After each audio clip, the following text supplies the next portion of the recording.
is Ebba Boya. I am a board member of Rethinking Economics. We are very happy today to have Sophie Dejonckheere. Good name. We're very happy that you came here today. You gave a talk for us previously at the BI Business School. You are here to help us understand what sustainable finance is. We are now organizing this conference on March 12th, Rethinking Accounting, and one of the things we're going to be looking at is exactly what kind of new accounting information does the finance sector need to be more sustainable. But it's very important for us also in that process that we really understand what is it. Hi, welcome in.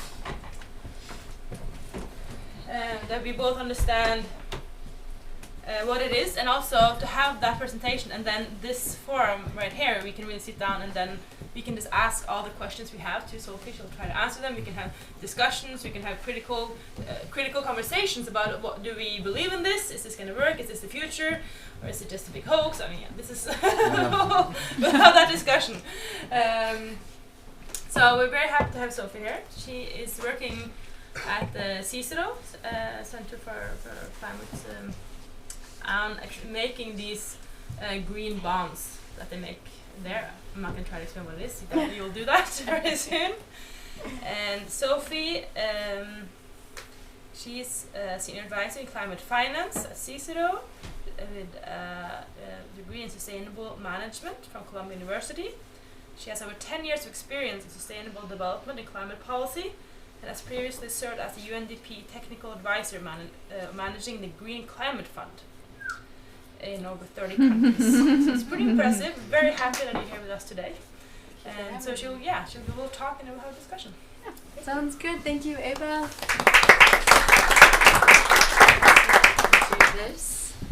Thank you for having me, everybody. And I have a presentation laid out, but if you have questions, interrupt me and get off course, and it's totally fine. Like, we can send the slides around. They're pretty self-explanatory.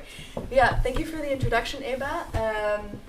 My name is Sophie Dejonckheere, and as Eva said, I work at CICERO. I've been there for 2 years. And I do two things there. We have a climate finance team. Mostly CICERO, it stands for the Center for International Climate Research in Oslo. It has nothing to do with the philosopher Cicero. Nothing. And it's about 60 climate researchers. I don't know if you guys have heard of the IPCC, the International Panel. Right, awesome. We have a lot of the authors from the IPCC reports at CICERO. So a lot of that happens here in Norway. And they do some pretty amazing work. And my team just takes their work and takes it to finance and says, hey, this is why this matters to you. We do that in two ways. We do it with applied research with investors, so specifically climate risk, and we'll go over this a little bit. And we also do second opinions on green bonds. So the green bond market has taken off. We'll also talk about that a little bit. But when someone wants to know if they are green, they come to CICERO, to us, and they say, is it green? And we say, I don't know. Let's read about it. And we give them a report. So today I wanted to talk a little bit about the history and the evolution of sustainable financing. There's so many terms flying around these days, and it's hard to distinguish one from the other.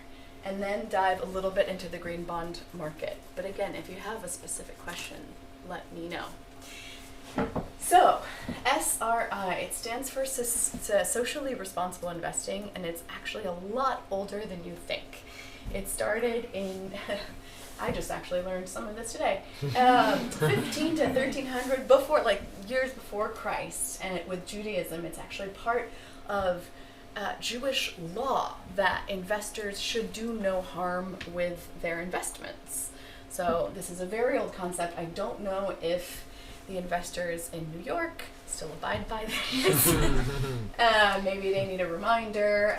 But then Islamic law, Islamic finance is actually really taking off again as well. It's very present in the green bond market. And that started about, I actually don't know the timetable, CE. Does anyone know what that stands for? Okay, a long time ago, Islamic law was established. This is not a law, it's guidance. So guidance for investors suggests that people don't use their money for interest payments, gambling, uncertainty, alcohol, immoral goods, silver, gold, or weapons doesn't leave a lot, one might think, initially. In the 1650s, we had the Quakers, and they started boycotting slave trade, and then the Methodists in the 1700s, and that's where this idea of sin screens came up. I don't know if anyone associates SRI with sin, like avoiding sin. No? That's good. That's progressive. That's a good step. Okay, so traditionally, socially responsible investing, a lot of people think, oh, that's what people do when they want to stay away from alcohol and guns and tobacco, and it's kind of like a shame investing, and it's bad for profit, right? That changed in the 1900s, sort of. It started to. In the 1960s, the Vietnam War, there were a lot of protests against the Vietnam War, and people started boycotting anything that had to do with the defense industry to kind of voice their concern and use their money to make a point. In the 1970s, the war, more awareness around sweatshops, apartheid in South Africa, climate change and human trafficking, people, all the activists started, again, voting with their money. A lot of the religious institutions got involved, and there started to be some international pressure, particularly in South Africa with apartheid. That was very successful. It was the first big SRI movement that was internationally recognized, where investors withdrew money and got a result. In the 1980s, we started seeing massive private sector disasters that caused a lot of pollution. So Bhopal in India was a gas leak that was just a major international. I have the numbers here specifically on the impact, but it really shook up.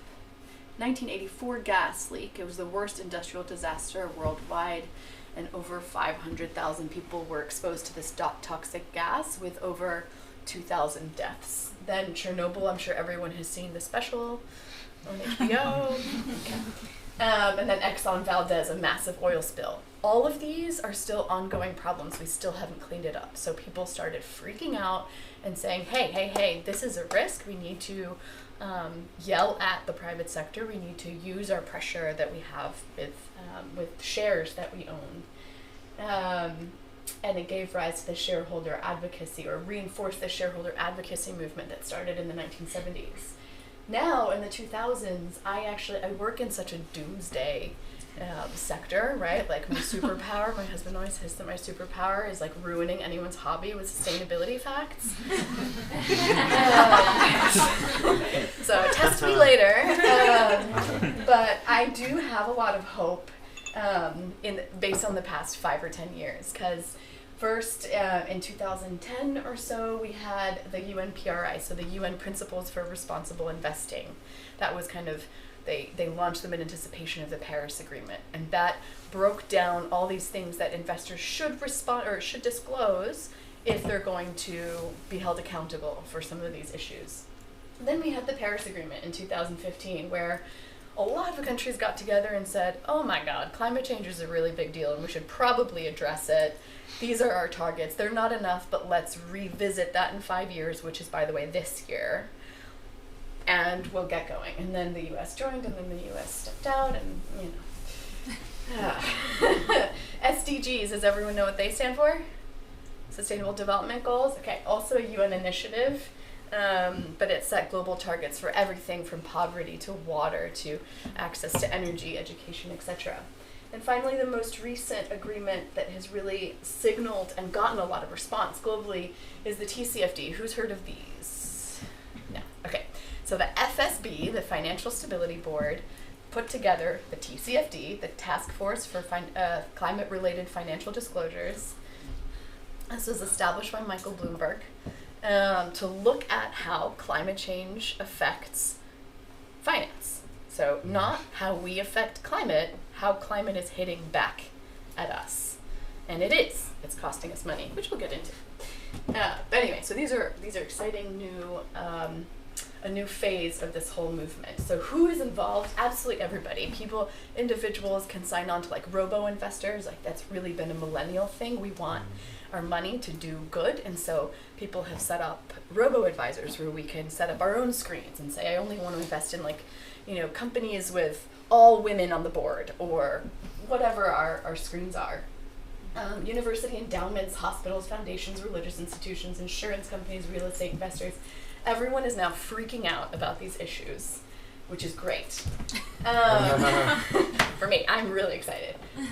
The motivations really do vary traditionally, and this chart is really useful, I think, because it charts kind of the evolution of it all. So it started really with faith-based sin stocks, like avoiding firearms like we saw, and it's really evolved into global targets and consensus about not just what needs to be done, but increasingly a fear of how it might affect business. Oh no, are we going to lose money? Now we'll pay attention, you know?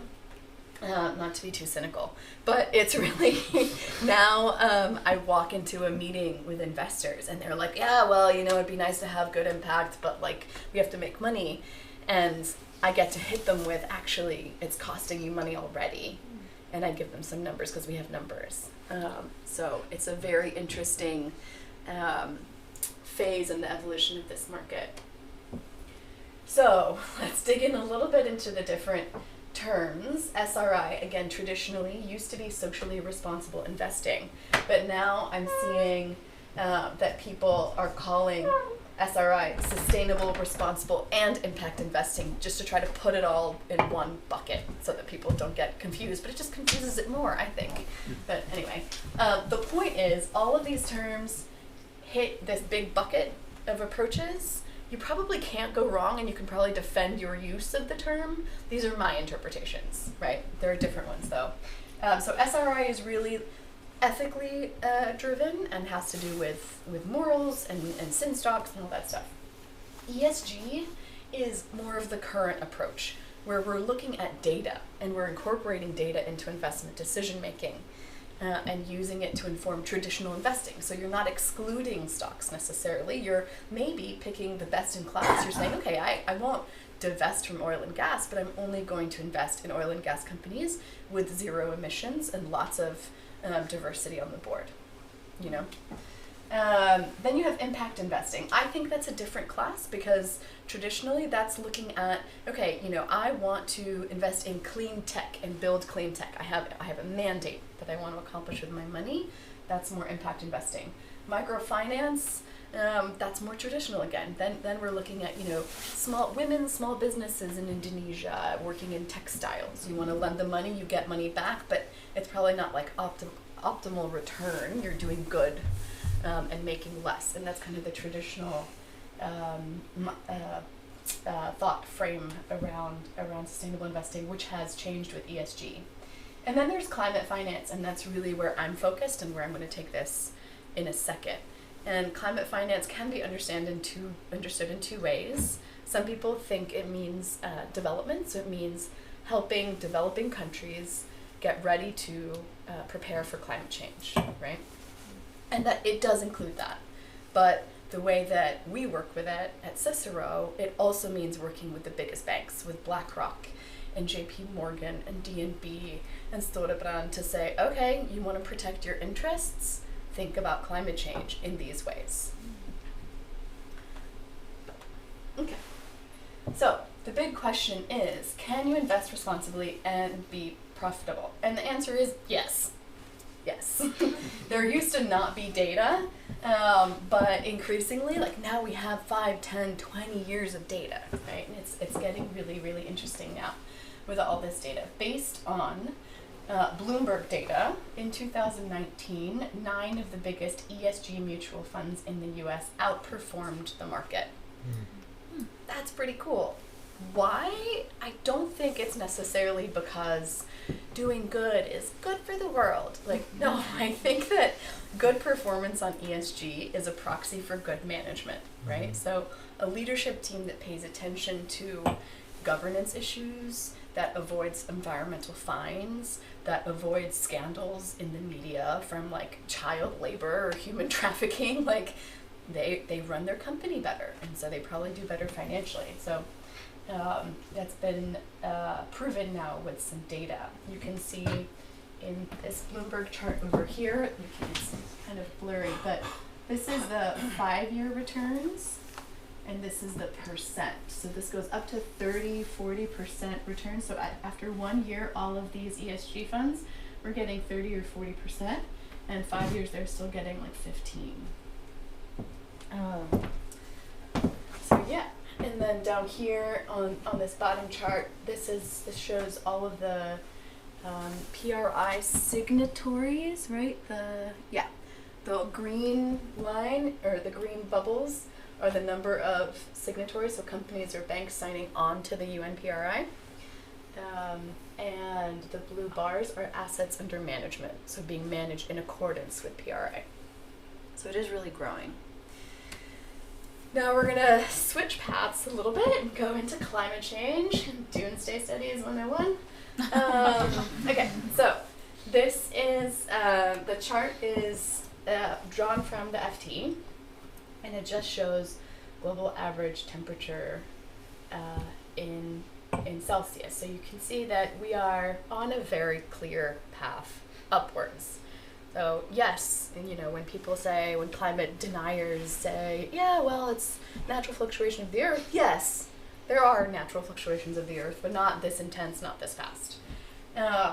We're already, so do you know why we agreed to 2 degrees worldwide Celsius? No? And what that's about? Okay.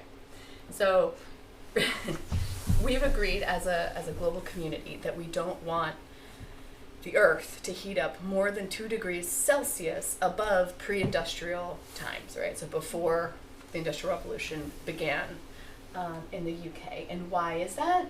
I'll get into that in a second. But we're already 1 degree ahead of that, or above that, right? So 1.5 degrees, which was the Paris Agreement recommendation, not going to happen. But we can try for 2. We can try for 2.5. We're currently based on... Oh, hi. Hi. Hi, We're currently, based on the policies that we have, the technology, the market movements that we're seeing, consumer preferences, we're on track to hit 3. So with a little effort, we could hit 2.5. With a lot of effort, we can hit 2. But we're on track for 3. And the drivers, they're not all man. There are natural sources of emissions, and one of them is just seasonal cycles, right? Like the earth breathes just like we do. So in the winter, in the summer, trees during the growth spurts, El Nino, volcanoes are a major source of emissions. But most of them really are man-made. And if you want literature on that, I can send you some. What does climate change look like? So this map shows a projection of the world with 4 degrees warming Celsius. So you're looking at this part. Anything green is where you want to be, basically. So Norway's fine. Relax. But we're looking at droughts. We're looking at overfishing. We're looking at more intense storms and flooding, droughts, heat stress that's pretty intolerable, rising sea levels, and then resulting biodiversity loss. And this isn't just bad because it sounds not nice. This is really bad for business. This is really bad for human health. Biodiversity loss is, we depend on, we kind of think of ourselves as like city versus the environment, like urban environment.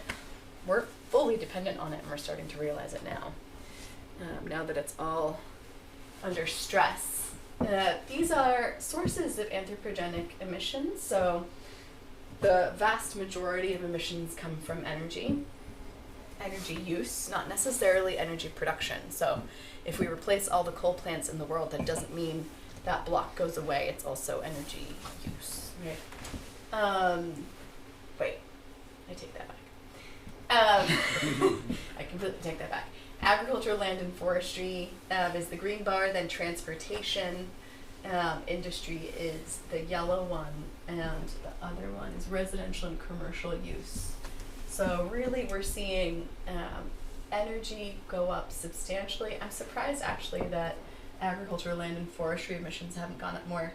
But the real drivers here are growth in China and India, right? Population explosions, and then as these emerging economies get more money, they aspire to higher levels of living or better quality of life that we all equate with more iPads, cars, refrigerators, all this stuff, bigger houses, air conditioning.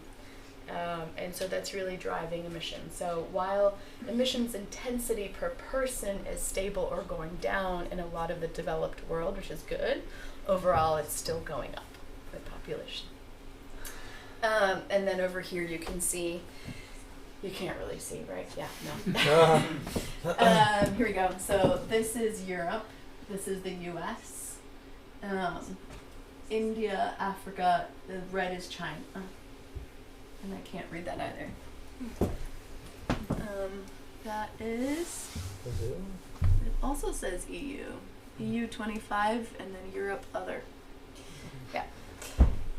Okay, so we've hinted at this a couple times already, but climate risks are now financial risks. So last year, I guess it's 2 years ago now, we saw the first company officially bankrupted by climate change.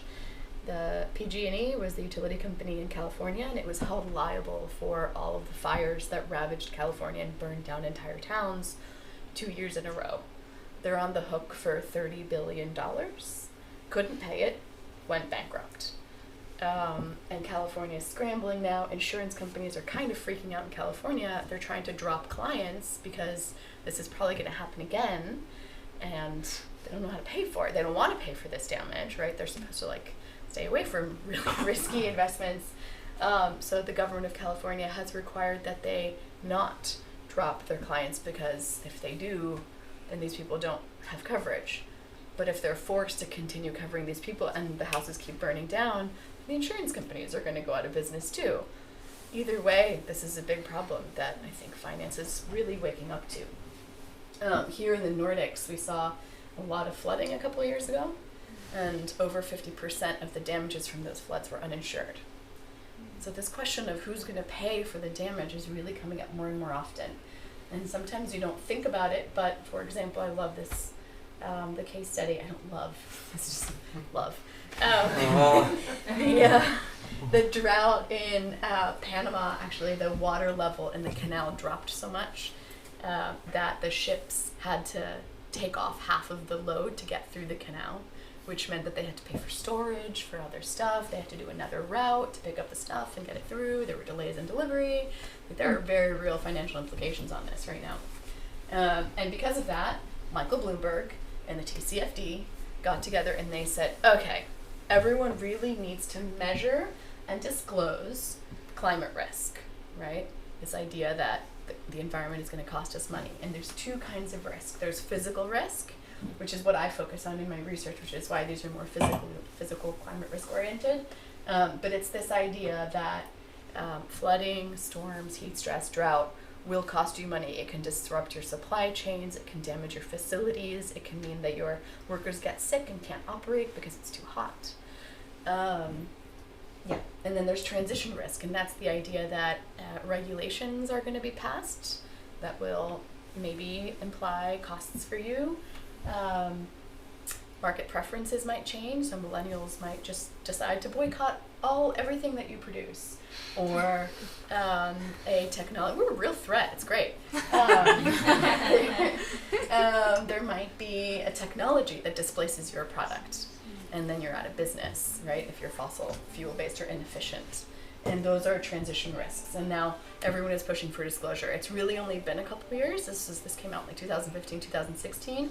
So everyone is struggling to understand how to measure that, and then how to disclose it and whether to disclose it. And it brings up some really interesting ethical issues. Like, if it's clear that all the physical climate risk is in the emerging world, emerging economies, are investors going to pull their money out and leave these places high and dry, right?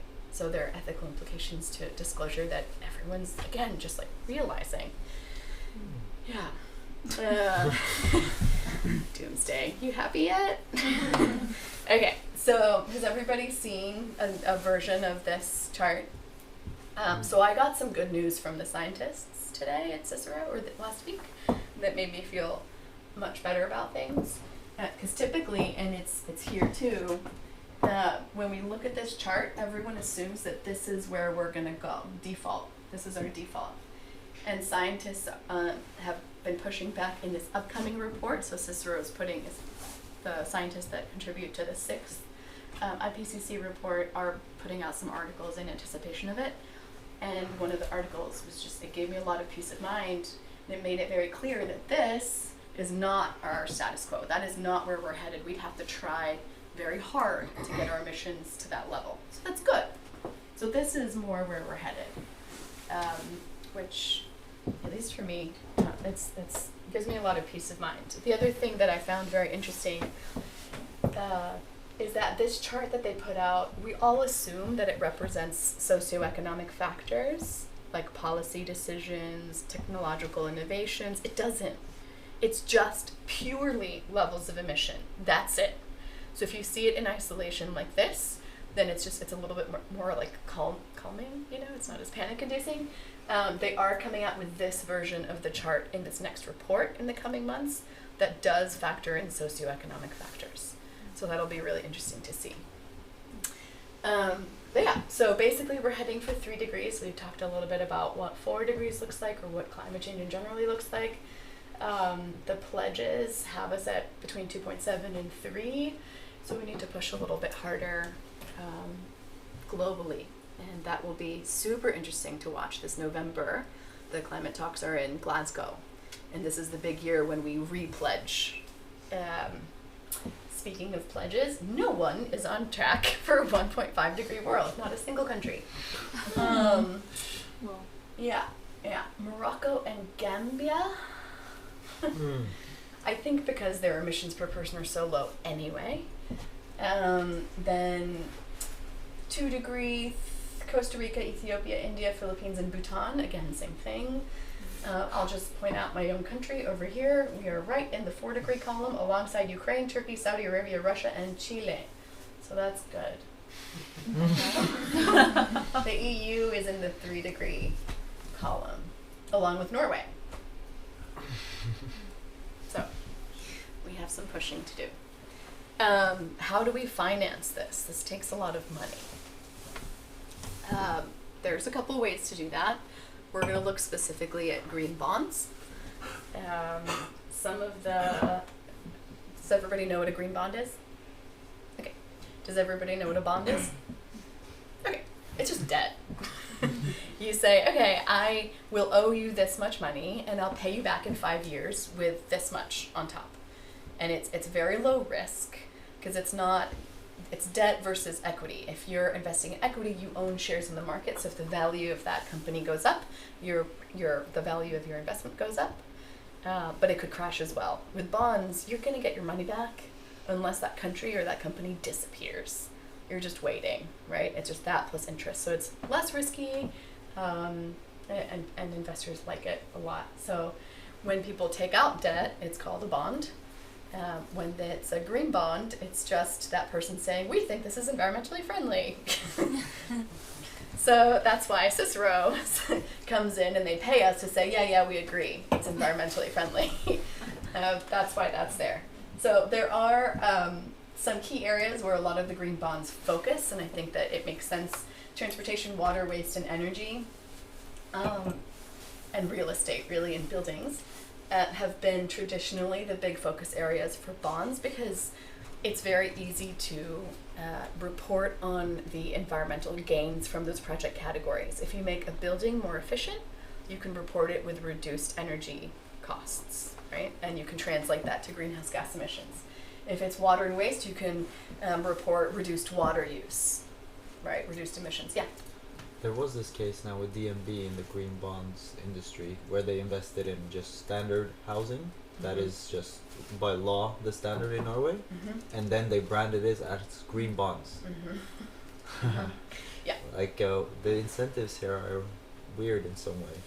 Well, in the past, up until recently, the incentives for issuing a green bond were just marketing, being able to tell a story and say, we're investing green, we're doing the right thing, you should like us, we're not that evil, look at this green bond. Recently, it's not definitive, but there's data that shows that that issue a green bond. So if I'm a utility company and I'm issuing debt, green debt, I can, because there's so much competition for that bond from the banks, from the investors, the interest rate is lower for me. That's happening now, which is good. It means more people will want to issue green bonds, right? And that means more money going into these categories. There are standards for this. We'll get into that in a second as well. But these are generally where green bonds have been going. Now, because there's so much interest and because there's new data that shows that there is a monetary reward, more people are trying to stretch the definition of green bonds into, for example, oil and gas. Yeah, I've heard all about green oil recently, and it's, yeah. Okay, so the market's been growing exponentially every year. And one of the other things that's growing about it is the labels. People aren't happy with just calling something green or social. Now there's sustainability-linked loans, there's social bonds, sustainability bonds, green loans. There's also better breathing bonds, culture bonds, gender bonds, blue bonds. Like, people are just making colors up, which I'm very against. But the fact is, it's growing.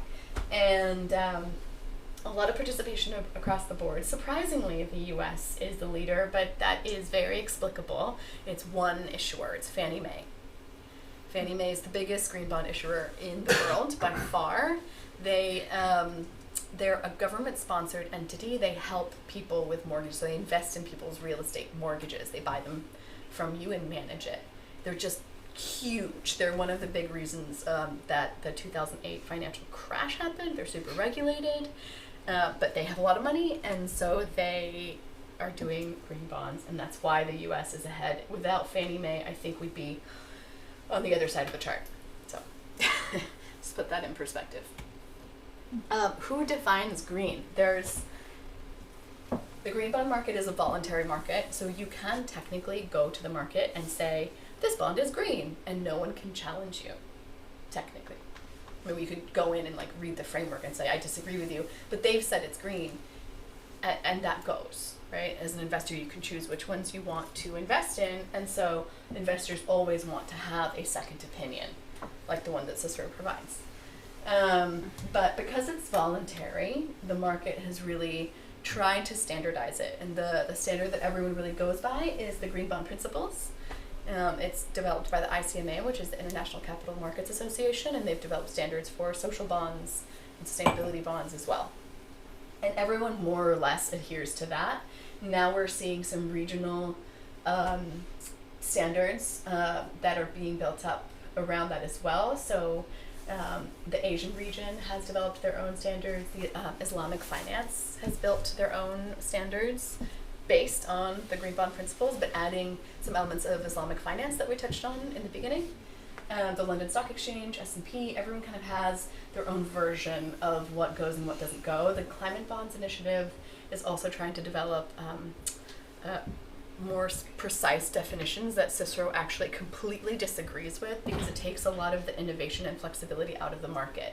Because it takes them 5 years to decide on a definition, and in that 5 years, technology's shifted. We're past it, and so we're a little bit against the Climate Bonds Initiative. Unfortunately, the EU has decided to adopt Climate Bonds Initiative's approach, and they're coming up with an EU taxonomy where they define everything that should qualify for green or not green. Their approach is to define only the darkest green, so the most environmentally friendly projects, only those count, which one would think is good. But if you put it in a global context, then countries in Indonesia, like Panama, like Peru, they can't participate in the market because maybe the infrastructure isn't there to build a building to the Nordic standards of energy efficiency or building materials, right? Maybe they don't have a grid powered by hydropower. They just have coal and they need to transition, but they want to participate in the green bond market. We're shutting them out if we keep this to just the top 10%. We're not allowing the market to encourage participation globally. And so again, that's why CICERO kind of stands against the EU taxonomy. But it's going to happen, so we do what we can. So these are just the standards. The principles are quite simple. That sounds fancy, but it's not.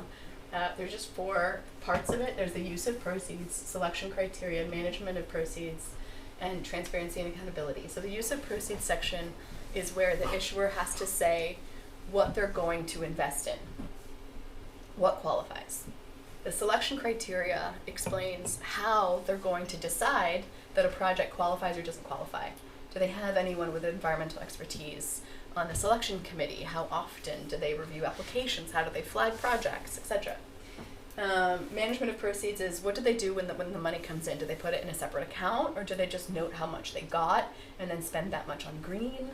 How do they manage the money? And then transparency and accountability is how much of that will they make public, and what will they put in the report? How often will they report?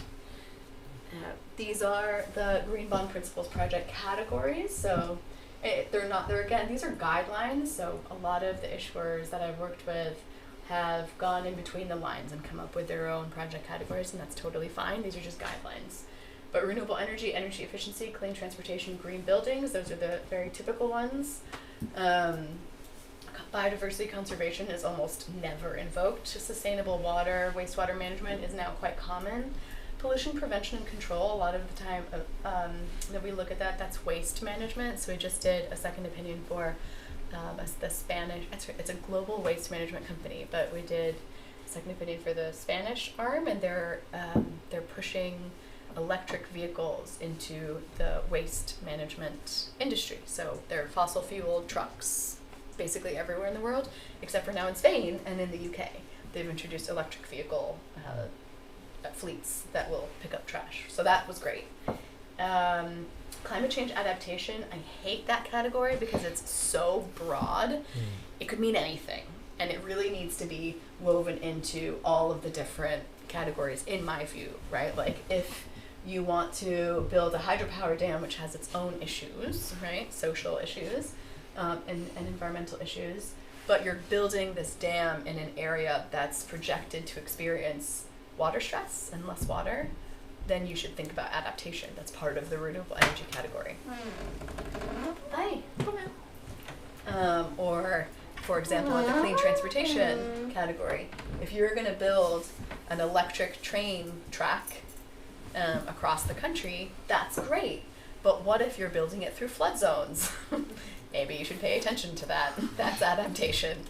So yeah, those are the green bond principles, and these are the social bond principles. I work less with these, but yeah, projects in these categories for a CICERO second opinion are cross-checked with environmental implications as well. So if you build affordable housing, that's great, but are you also building it with the best materials out there and to the best performance standards out there? That's all I have for now, so I was going to go into discussion. Yeah.